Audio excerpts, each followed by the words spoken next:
Hi, my name is Robert. Please read the comments in the About section of this video. It has valuable information and updates. My YouTube channel has a disclaimer video that I encourage you to watch. And please like, share, and subscribe. I hope you found what you're looking for. Thank you very much for watching. Okay, another work day on the donor car. I should have this car started and running today. So let's get started. Okay, I have the timing belt on and I have the tensioner set. So I'm going to check the timing on the back of the head.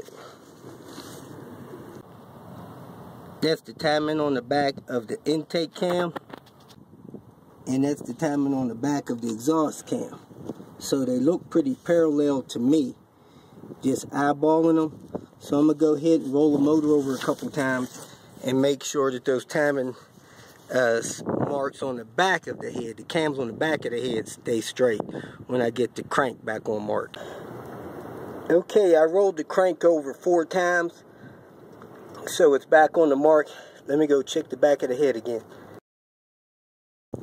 Back of the head still looks very parallel to me with the seam in the head. So I'm going to go ahead and check these rear cam seals and continue to put this stuff together. So next thing I'm going to do is put the parts on the back of these cams.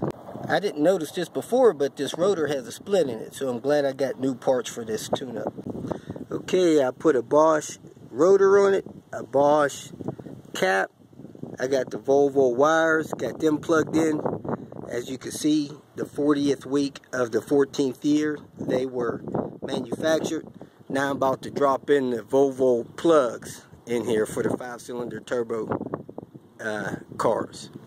I apologize for this wind, but we are having very high wind advisories. Anyway, I got the cam sensor on. I got the PCV stuff hooked up on the base of the intake tube. I got a couple of these wires arranged here. I got all the spark plugs and wires in. I'm going to go take a lunch break and then come back and put the intake manifold on and put the covers on the timing belt stuff and probably fire this thing up. Since the car hadn't been running a while, I did put a cap full of fresh oil into the cylinders before I put the spark plugs in, because I don't want to be cranking it with no compression. So hopefully it'll fire up quicker. Alright, this is the throttle body intake. It was all taped up with electrical tape and deteriorated, so I pulled that off and the throttle body was just filthy. So I'm replacing, cleaning that up and replacing this throttle body intake tube. So there's a glimpse of the throttle body almost clean. Okay, I got all the turbo tubing in. There is that silicone intake hose. I got all the vacuum hooked up. I got the air box in. I got the battery in. Everything is hooked up, ready to go. I got the motor together. I got the flush thermostat on. Coolant bottle in place. I'm just ready to fire this thing up and see if it starts for the first time. Let's look at the dash, see if the dash is lit up. The dash is lit up, so it's ready for me to hit the starter.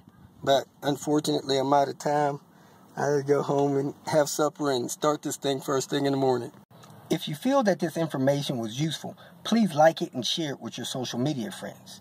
You can subscribe to my channel so that you will get notifications of future videos that I post.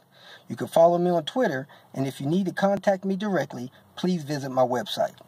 And if you have any questions, leave them below, and someone or myself will reply to them. Again, thank you very much for watching.